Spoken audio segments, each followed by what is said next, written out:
কারো কাছে কোনো এক রাজনৈতিক দলের কাছে বিক্রি হয়ে গেলাম, রাজনীতির কথা বলতে গিয়ে আলহামদুলিল্লাহ আব্দুর রাজ্জাক বিন ইউসুফের ছেলে ওই জন্য ইনশাআল্লাহ জন্ম হয়নি।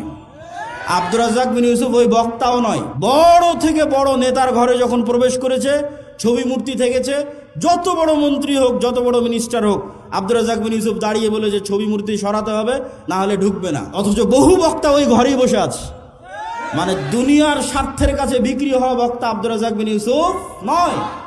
তো আমিও যদি কোনোদিন মনে করি দুনিয়ার স্বার্থের কাছে বিক্রি হয়ে যাচ্ছি, তো বক্তব্য দেওয়াই বন্ধ করে দেবো, দাওয়াত দেওয়াই বন্ধ করে দেবো। কিন্তু আব্দুর রাজ্জাক বিন ইউসুফ যে আমানতের, ন্যায়পরায়ণতার এবং যে বিশ্বাসের একটা মানদণ্ড নির্ধারণ করে গেছে, ওইটার সাথে ইনশাল্লাহ খেয়ানত করব না। আল্লাহ যদি আমাকে কবুল করে তো আমাকে দিয়ে বাংলাদেশে পূর্ণাঙ্গ বিপ্লবের যদি আল্লাহ সুবহানাহু ওয়া তাআলা কবুল করে করুক, আর আল্লাহ সুবহানাহু ওয়া তাআলা যদি কবুল না করে তো আমার জায়গা থেকে এই দাওয়াতের মধ্যেই সীমাবদ্ধ। আগামী 50 বছর পর বাংলাদেশে এরকম যুবক তৈরি হবে যারা ইসলামী বিপ্লব, পূর্ণাঙ্গ ইসলামী বিপ্লব করবেই করবে, আজ না হলে ঈসা আলাইহিস সালামের যুগে হবে। কিন্তু আমরা বিক্রি হওয়ার মধ্যে নয় ইনশাআল্লাহ। আর ওইভাবে আমাদেরকে আমার মা এবং বাবা বড়ও করেনি আলহামদুলিল্লাহ।